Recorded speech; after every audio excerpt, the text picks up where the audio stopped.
Welcome to Ray Reads, a podcast where I talk about the books I'm currently reading like I'm in a sad little one-man book club. For this episode of Ray Reads, I will be discussing Hannibal by Thomas Harris. I have been fascinated with Hannibal ever since I watched Silence of the Lambs as a kid.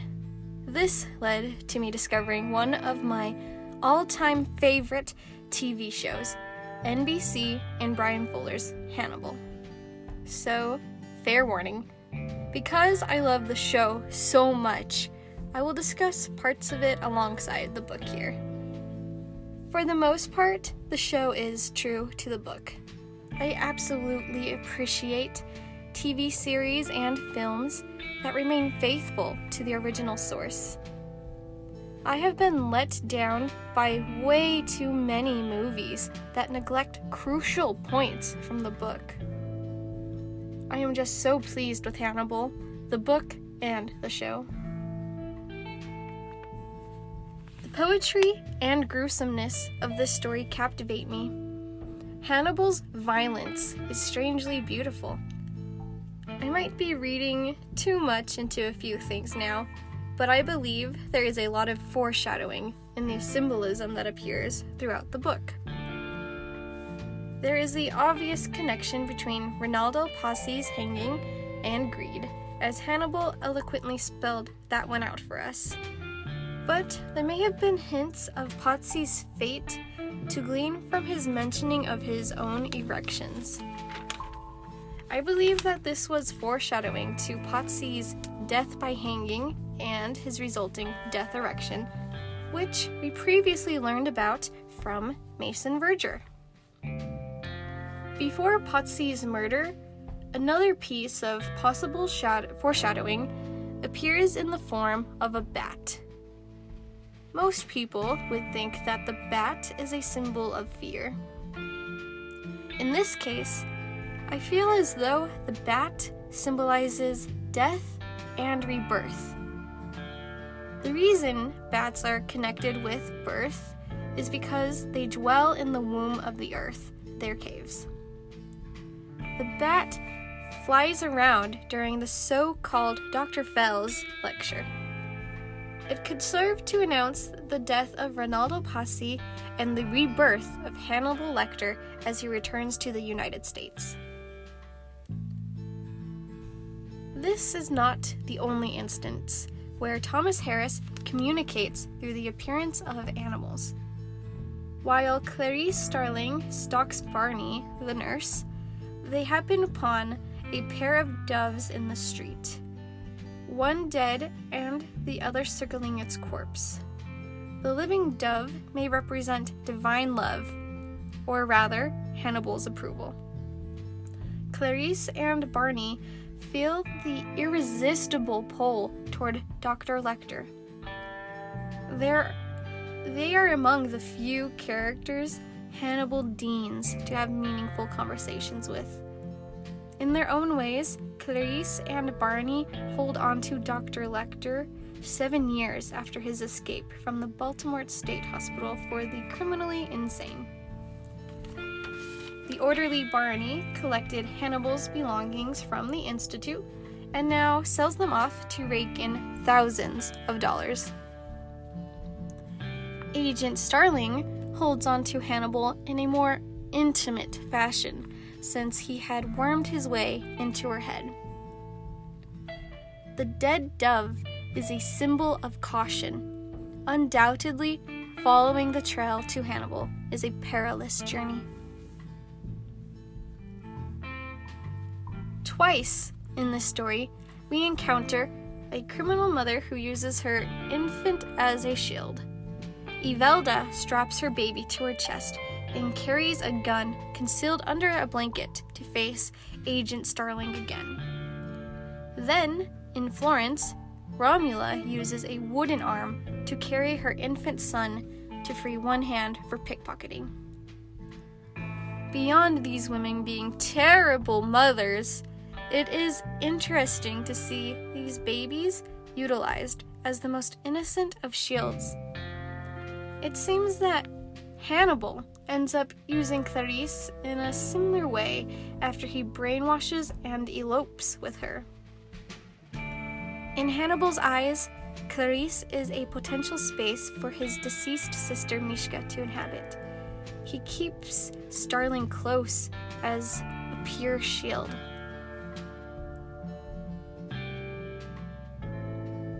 The book Hannibal is chronologically the last book of the series. I wish the ending was different. I am fascinated with how Hannibal manipulates Clarice, but I hate how he runs away with her as a lover. When Clarice recalls how the senator had informed her of how Hannibal taunted her all those years ago, Hannibal asked the senator if she breastfed her kidnapped daughter, igniting a fierce sense of longing in her. I thought that the memory of this woman's heartbreak would have rescued Starling from her deep hypnosis. Instead, to my great discomfort, this prompted Clarice to bare her breasts to Hannibal and initiate the sexual aspect of their relationship. I think Clarice deserves a better ending. I wanted her to finally shatter the glass ceiling in the FBI, to kick ass and follow her dreams. So many other women looked up to her. It is a shame that we don't see Starling released from her captivity. It is also too bad that there is no confirmation that Hannibal the Cannibal is the elusive Il Mostro of Florence. It is merely hinted that this is Hannibal, since Il Mostro is based on a real case which remains unsolved. Il Mostro slaughters couples and recreates famous portraits out of their poses and with flowers. He bears the woman's left breasts, symbolically exposing his heart through his art. I like to think that this horrifically beautiful crime is something that Hannibal would do, as he does in the TV show. I love how Hannibal is a classy serial killer. It is sickeningly delightful how he literally serves up revenge for Clarice by making a meal out of Paul Krendler's brain and feeding it to Clarice and Krendler himself. And to further disrespect Krendler, Hannibal uses his skull as a trash can afterward. And here, Hannibal lives up to his motto of, "Eat the rude." The nurse, or orderly Barney, is the one who informs Starling of Hannibal's policy of eating the rude whenever feasible. Barney is an interesting character. He gains employment with Mason Verger and there befriends Margot Verger. Margot is the only character whose revenge I supported. After all these years of abuse at her brother's hands, she deserves to take what she needs from Mason and kill him. Thanks to a little help from Hannibal and Barney, Margot gets away with this murder. I enjoy Barney and Margot's friendly competition. I appreciate how they remain friends after Barney attempts to make a move on her in the community shower. This scene provides an important lesson on consent. Nudity does not equal consent. Because I love so much the show with Mads Mikkelsen, I was prepared to have this book disappoint me. I was pleasantly surprised by this novel.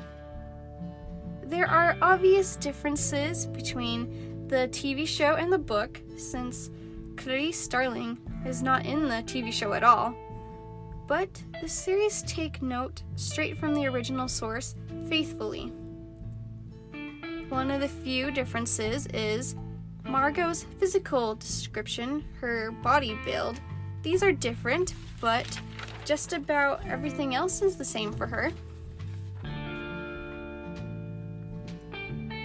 I only wish that we saw more of Hannibal doing his fucked up shit in this book. I mean, he hangs Posse and he eats Krendler, but I still want more. I want to know more about his methods, how he catches his prey and eats his trophies. One of my favorite parts of the TV show is observing him cook up these elaborate meals out of his trophies from his victims. I would kill for a follow-up story where Clarice Starling comes to her senses and frees herself. It could be like how Bedelia in the TV show was forced to be Hannibal's accomplice in Italy, and how Miriam Lass was held captive and brainwashed. I just hate for it to end here.